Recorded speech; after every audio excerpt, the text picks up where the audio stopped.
Hello, my fellow cartoonists, aspiring artists, and other interplanetary creatures.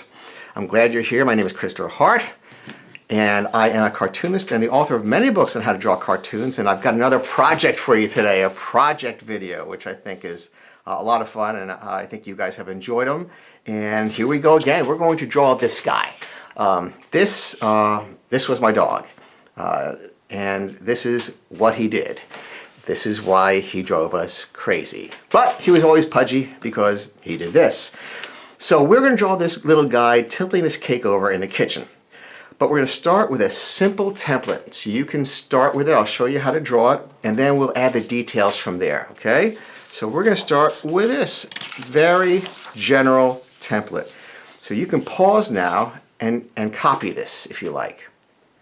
Okay, now the thing about this that I like is that it shows the bend in the back. Everyone thinks about the tummy being cute. That's true, but you can't have that cute tummy unless you have the bend in the back. Very important tip. All right, so now let's get started. First of all, when you have something like this, where the pose is important, before you start drawing the face and all that kind of great stuff, you go for positioning. So first we're going to draw the position. It seems that we've got that paw right on the tip of the cake. So we're going to get that right first. And this goes all the way back here. We'll just do it lightly at first. Okay, now next we have this shoulder coming up right up here over the head just slightly, which is a cute look, coming down, and we'll have the paw, sort of hand, the evil hand, holding on here for balance. So let's do that now. Let me darken that for us. Put a few striations in there. Make that a thick arm, because that's cute. And we will do the same here. We'll just add the little fingers as they are. All right, so now we have the position. Oh, also the back leg. He's leaning forward, so we're going to put the back leg, this other leg, right next to this one. If we put it out here, he spreads his balance out, and he doesn't look quite as much like he's leaning. I'm going to bring the shoulder forward a little more rather than, that's right, lean it forward a little more. Okay, now we've really got the position, right? So let's start in with this little mischievous troublemaker. Okay, here's the eye line. Why do I put the eye line there? Why don't I put it here or above his head? Well, that's kind of crazy, so let me just stick with why don't I put it here? Because the eye line in animals usually goes at the bridge of the nose, and the eye line means it's where you put the eye. So I'm going to just rough it in right now, lightly. When I get it, I'll do it darker. A lot of people just right away they darken it in, and if it doesn't work, they don't understand why. Well, because you need to do it so that you can make your own little adjustments. It's tough to get something just the right way the first time. So that's where I'm putting it right now. And I'm going to give him a big arching eyebrow because he's happy.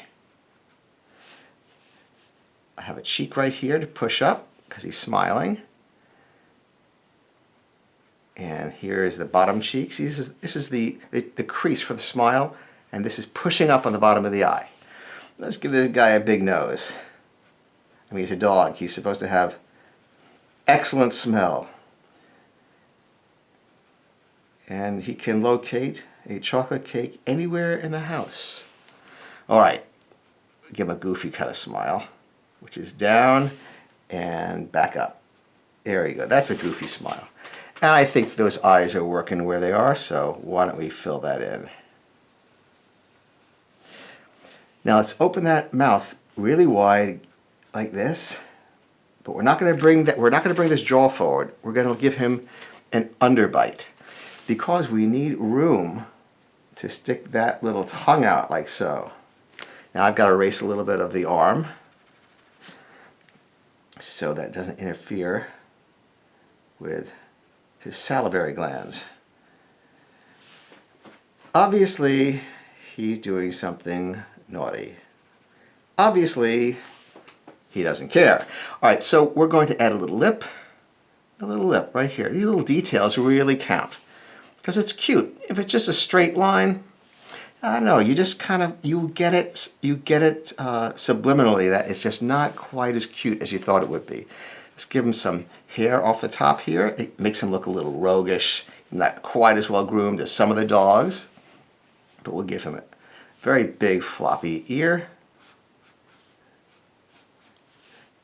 An oversized ear can look a little clumsy, which is great. You want it to look a little clumsy. Like in this guy, a little unwieldy. That's good. Here, I'll put the tummy line in, like so. Make sure this line goes past it. You don't want them to meet and stop right here. That's something called a tangent. And that means when two lines touch, it looks odd to people. All right, then we're going to have a little stub of a tail coming up in the wagging position. Let's bring this down. And we'll just shade the back leg in here. Make sure we go back like that. A couple of dots for the whiskers. No actual whiskers, that would be on a cat or a wolf, but a dog, just the dots work. And I'll give him a little spot for the tail. Let's shade that in. So that, and the reason to shade that in is so you get rid of these guidelines. That way they don't interfere with what you're doing. There you go. Now, let's take a look at where we started, all right? See how we did. All right, so I think we did pretty well. You can go back in the video, stop it, change it, whatever you want to do. You can change the breed if you like, but this is a fun idea. There's a lot of body action here. You know, he's leaning here, this angle, and he's pushing here to stop himself as he's leaning forward. So anyway, thank you for joining me. I really enjoy these projects. I hope you do too, and I hope you'll visit me again. I have new videos every week. Thanks for watching. Bye-bye. And I'm the author of many popular how to draw books on everything from cartooning to manga. I upload new videos each week, so please subscribe and enjoy.